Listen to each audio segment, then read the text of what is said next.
the light bulb that's been on for 120 years, and what it reveals about plant obsolescence. In Livermore, California, there is a light bulb that's been shining since 1901. It's called the Centennial Light, and it's been glowing for over 120 years in fire station number 6.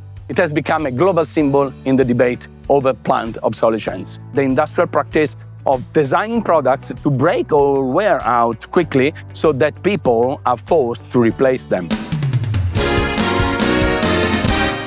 This bulb wasn't built for replacement. It was made with the carbon filament and the hand-blown glass at a time when durability was a priority. In the 1920s, however, the world's biggest light bulb manufacturer secretly formed the Phoebus cartel.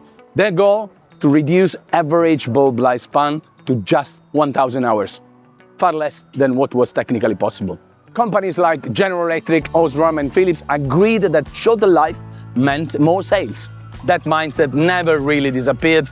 Today, many products from smartphones to printers and appliances seems to break down faster, are difficult to repair, or become unusable to software updates. A study by Germany Oko Institute found that the average lifespan of home appliance has dropped by around 30% in the past 2 decades.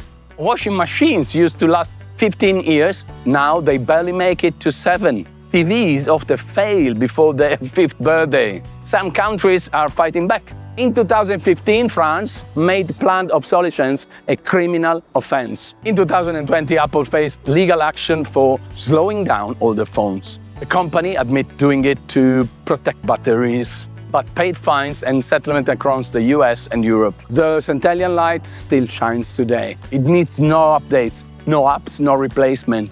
And it reminds us that things can be built to last, but often they aren't.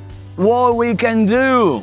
Demand transparency about product lifespan and spare parts. Support companies that design for repairability. Back right to repair laws in our countries or states, and change habits. Repair, reuse, maintain. The Livermore bulb isn't just a piece of history. It's a warning and a guide.